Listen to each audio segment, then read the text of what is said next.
2026 সালে নওশাদ সিদ্দিকীর বাপ আব্বাস যেটি বয়সে দাঁড়ায় তাহলে তাকে হারাবো। প্রিয় দর্শক, আরপিএস বাংলা টিভি সঙ্গে আমি রায়হান। এই ব্যক্তিটি কি কথা বলছেন আপনারা শুনুন। 2026 সালে নওশাদ সিদ্দিকীর বাবা আব্বাস সিদ্দিকী সেও যদি এখানে দাঁড়ায় গোহারা হারবে। 1 লাখ ভোটে আমরা এখানে জিতবো। তৃণমূল কংগ্রেসের প্রার্থী জোড়াফুল চিহ্নে জিতবে। 2021 সালে নির্বাচনে আব্বাস সিদ্দিকী টুপি মাথায় দিয়ে তার বড় ভাই মিথ্যাবাদী ধাপ্পাবাজ চিটিংবাজ ধর্মের কালোবাজারি সে বলেছিল দক্ষিণ 24 পরগনায় যদি তৃণমূল একটি সিট পায় আমি গলাটা কেটে দেবো। দর্শক, বিষয়টা হচ্ছে যে এই ব্যক্তিটিকে অবশ্যই আমি চিনি না, কারণ তৃণমূলের সব কর্মী থেকে সব বড় বড় নেতা ওদেরকে মানা হয়, মানে ছোট ছোট যেগুলো নেতা কর্মী রয়েছে তাদের বড় বড় নেতা মানা হয়। এই ব্যক্তিটার নামও আমি জানি না। তো এনার যে ক্ষোভটা রয়েছে, এনার ক্ষোভটা থেকে বোঝা যাচ্ছে যে নওশাদ সিদ্দিকী ভাঙড়ের বুকে কতটা ধামামা বাজিয়ে রেখেছে। তাই তো আজকের পায়ের তলা থেকে মাটি সরে যাওয়ার কারণে আজকের মাথার ঠিক নাই। আর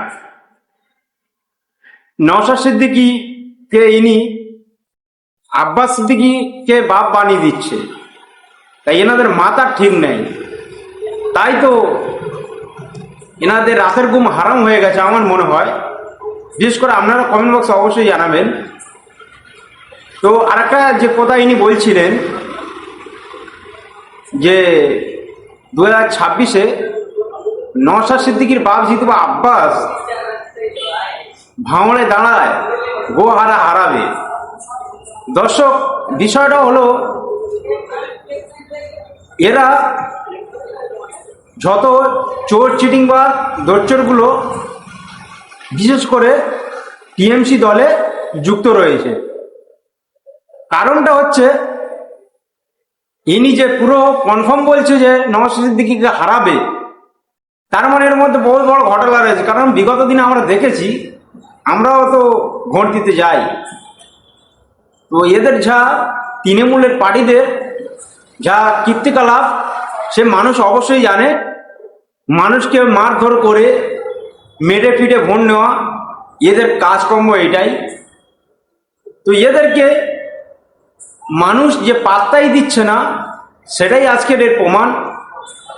তো ভাঙড়ে নওশাদ সিদ্দিকী যে ভোটে জিতেছিলেন বিগত দিনে, 2026-এ তার ডবল হয়ে দাঁড়াবে। আমার অনুভব এমনও হতে পারে যে অভিষেক ব্যানার্জি যেরাম মার্জিনে ভোটে জিতেছিলেন, ঠিক ওই রকমই ধরনের মার্জিনে নওশাদ সিদ্দিকী কিন্তু জিততে চলেছে। এটা কিন্তু একটা খুশির খবর। তাই এদের কোনো মাথার ঠিক নেই। এই ব্যক্তিটি যে কথাগুলো বলেছে, আপনারা কি বলতে চান অবশ্যই কমেন্ট বক্সে জানাবেন। ভালো থাকবেন, ধন্যবাদ।